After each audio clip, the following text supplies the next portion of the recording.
ദ്വയാർത്ഥ പ്രയോഗം നടത്തി പിന്നാലെ നടന്ന് അപമാനിക്കുന്ന വ്യക്തിക്കെതിരെ പരസ്യ പ്രതികരണവുമായി നടി ഹണി റോസ്. മാനസിക വൈകൃതം ഉള്ളവരുടെ ഇത്തരം പുലമ്പലുകളെ പുച്ഛത്തോടെയും സഹതാപത്തോടെയും അവഗണിക്കാറാണ് പതിവെന്നും എന്നാൽ ഇനി ഈ വിഷയത്തിൽ നിയമപരമായി മുന്നോട്ടു പോകാനാണ് തീരുമാനമെന്നും ഹണി റോസ് വ്യക്തമാക്കി. ഇൻസ്റ്റാഗ്രാമിൽ പങ്കുവച്ച കുറിപ്പിലാണ് നടി ഇക്കാര്യം പറയുന്നത്. ഒരു ഉദ്ഘാടന ചടങ്ങിൽ പങ്കെടുത്തപ്പോൾ ദ്വയാർത്ഥ പ്രയോഗം കൊണ്ട് അപമാനം നേരിട്ടതിനാൽ പിന്നീട് ആ വ്യക്തിയുടെ സ്ഥാപനത്തിൻ്റെ ഒരു ചടങ്ങിലും പങ്കെടുക്കില്ലെന്ന് തീരുമാനിച്ചിരുന്നു. ഇതോടെ പ്രതികാരമെന്നോണം സോഷ്യൽ മീഡിയയിൽ തൻ്റെ പേര് മനഃപൂർവ്വം വലിച്ചിഴച്ച് സ്ത്രീത്വത്തെ അപമാനിക്കുന്ന കമൻറ്റുകൾ പറയുകയാണ് ആ വ്യക്തി ചെയ്യുന്നതെന്നും ഹണി റോസ് കുറിപ്പിൽ പറയുന്നു.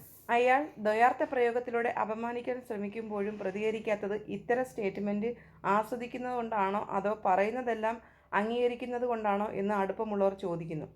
അതിനുള്ള മറുപടി കൂടിയാണ് ഈ കുറിപ്പെന്നും ഹണി റോസ് പറയുന്നു. പണത്തിൻ്റെ ധാർഷ്ട്യത്തിൽ ഏത് സ്ത്രീയെയും ഒരാൾക്ക് അപമാനിക്കാൻ കഴിയുമോ? അതിനെ എതിർക്കാൻ ഇന്ത്യയിലെ നിയമ സംവിധാനം ഒരു സംരക്ഷണവും നൽകുന്നില്ലേ എന്ന് ചോദിച്ചാൽ ഇയാളുടെ പ്രവൃത്തികളിൽ ഇന്ത്യൻ ശിക്ഷാ നിയമത്തിൽ സ്ത്രീകൾക്കെതിരെ ലൈംഗിക ഉദ്ദേശത്തോടെ സംസാരിക്കുകയും അതേ ഉദ്ദേശത്തോടെ പിന്തുടരുകയും ചെയ്യുന്നുവെന്ന കുറ്റകൃത്യങ്ങൾ പ്രഥമ ദൃഷ്ട്യാ നിലനിൽക്കുന്നതാണെന്ന് അറിയാൻ കഴിഞ്ഞതെന്നും നടി പറയുന്നു.